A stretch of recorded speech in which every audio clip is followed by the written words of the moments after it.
Welcome to the Dark Ozarks. We're diving into the Ozarks and the connection to Texas. The Ozarks had a significant impact on the Lone Star State that you may not know, including the spooky side. We'll get back to that in a minute, but first we want to remind you that the Dark Ozarks podcast is available on the Branson Podcast Network, Apple Podcasts, Spotify, Amazon Music, Google Podcasts, and most other podcast platforms. So how did some of the more infamous cryptids and scary creatures from the Ozarks end up in Texas? Well, I think the first thing to understand is that Ozarkers and Ozark culture was a big part of Texas before and after the Alamo. So realistically, more than just wagon trains made their way south. Okay. We'll pick up with Ozarkers and their cryptids as they went to Texas after the Alamo. But first, we want to invite everyone to follow, like, etc. Dark Ozarks on Facebook, Instagram, YouTube. Plus, we encourage you to follow the podcast. We'd like to invite you to become a Dark Ozark subscriber on Facebook. On the Facebook page, click subscribe, have your login information ready, and join Dark Ozarks behind the scenes for only $4.99 a month. So come along with us on investigations, deep dive research, and topics that, quite honestly, are too controversial for public view. The next 100 subscribers will be entered in a drawing for a free Dark Ozarks t-shirt and an exclusive signed first-run copy of Dark Ozarks The Spooklight, which will be published in March. Join today to be entered in that drawing. Why else should you subscribe to the private Dark Ozarks group? Yes, it does have the small subscription fee, but you receive exclusive content and behind-the-scenes information that you don't get otherwise. It also helps us bring more original content to Dark Ozarks on all platforms. We appreciate everyone. And now you can get Dark Ozarks t-shirts for sale at darkozarks.com and paranormalsciencelab.com. We encourage everyone to check out Always Buying Books in Joplin, Missouri, in person and online on Facebook, and their website, alwaysbuyingbooks.com, for all of your reading needs, including a large section on the paranormal, history, and more. Not to mention the building's haunted. Tell Bob and Elise that we sent you.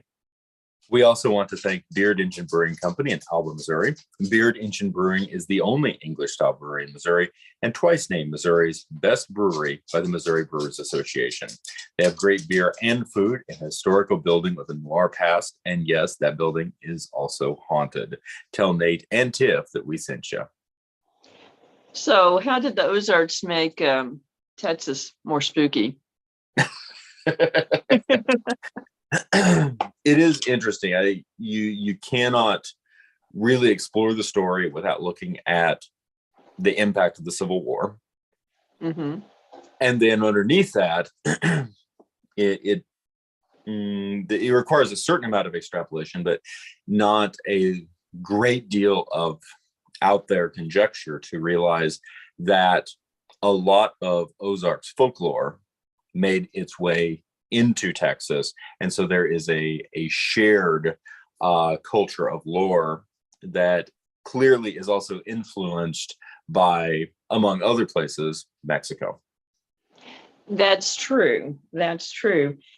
Perhaps to your consternation, the one that makes the most sense and the least sense all rolled into one is the Howler. The Howler, the Ozark Howler. And, I don't mind. Once it's out of Missouri, I don't mind accepting that it exists. And is that kind of like parallel universes? 100%. We have crossed the boundary lines. And there's some very interesting information on exemplar.com. Top 10 cryptids still lurking around Texas. And I liked their coverage or their mention of the Howler mainly because it gets outside of where the Missouri Howler gets stuck. And on our notes, it's on page 22, but first of all, the addition of several new names, the Black Howler, the Nightshade Bear, and the Devil Cat, and a pretty decent description that I think lends itself into folkloric and cryptozoology areas better than what we're dealing with up here, just in terms of the cyber internet lore. Creatures said to be roughly the size of a bear, believed to have large horns and red glowing eyes. The Howler has been spotted creeping around remote areas of Texas, Arkansas, Oklahoma, and Missouri. The earliest story of the Ozark Howler dates all the way back to the early 1800s, and a certain hunter by the name of Daniel Boone is believed to have fired at the creature after they crossed paths in the woods. Well, you can't get more legendary than that. So, well, I just want to know if there are still Ozark Howler families talking about their ancestors' encounter with the legendary Daniel Boone. it would be that. Now that would be an interesting conversation. or if find them, let me know. if there are stories that the Howler has passed down of watching the Battle of the Alamo. There you go. And do they come back and visit their cousins? They might come back to Southwest Missouri. I think that simply the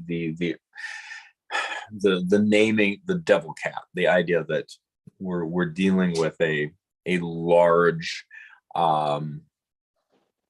panther or large dark cat of some kind really is very unsettling. And clearly it is also that connection of lore between the Ozarks and Texas.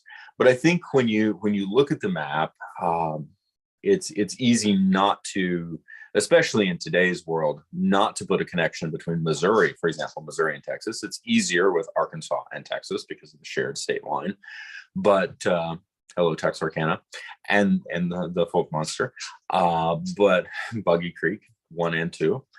But the connections with Missouri are really, really strong. And last week we were really talking about some of those early connections, the founding of Texas, but there's a huge tie between the partisan or essentially Confederate or Confederate leaning forces of the state of Missouri between 1861 and 1864 and Texas. And a big part of that seemed to have a lot to do with the fact that the federal armies really never made it to Texas. It was essentially a safe area for Confederate forces. That's true. And also for just civilians with Southern leanings. Many went that way. And so pretty natural that there would be an impact on folklore and legends as well.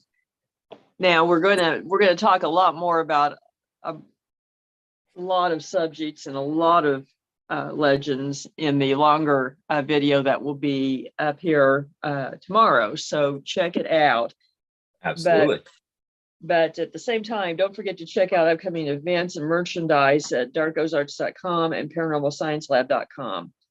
Thank you again to Always Vine Books and Beardage and Brewing Company for helping to bring the Dark Ozarks to everyone.